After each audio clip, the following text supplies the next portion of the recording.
5 months after Prime Minister Justin Trudeau's government assured Canadians that its new system would soon fix the backlog of appointments that need to be filled, the problem has gotten much worse.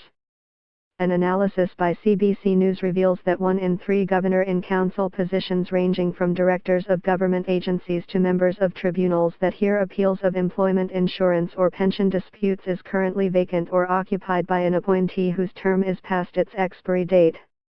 When CBC first looked at the question in October 2016, 19.6% of the governor-in-council positions were vacant or past their expiry date. That number is currently at 35%, although it will drop slightly next week when several appointments to the Immigration and Refugee Board made by Cabinet earlier this month take effect.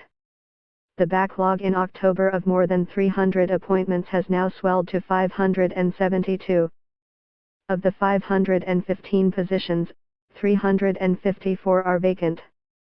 Another 161 are occupied by an appointee, often one named by the previous Conservative government, whose appointment is past its expiry date. However, they are allowed to remain until they are replaced or renewed. The positions range from lucrative full-time jobs with 6-figure salaries to part-time positions that pay per diems and expenses.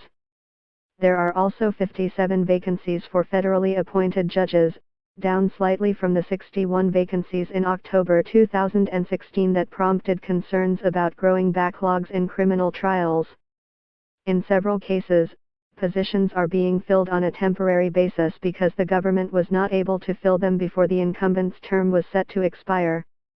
Among them are half of the officers of Parliament, the Conflict of Interest and Ethics Commissioner, the Commissioner of Lobbying and the Official Languages Commissioner, while the Chief Electoral Officer's position is listed as vacant. Former Prime Minister Stephen Harper's government went on an appointment spree in the weeks leading up to the 2015 election, filling not only most of the positions that were vacant but also making 49 future appointments of individuals whose terms weren't due to be renewed until well after the election. In October, the government said that the initial backlog was caused in part by the decision to overhaul the appointments process and bring in a more open and balanced merit-based system. It said that system was up and running, Canadians were applying for the positions and vacancies were being filled. 5 months later, the government said it has received more than 11,000 applications for vacant appointments and more than 100 selection processes are currently underway.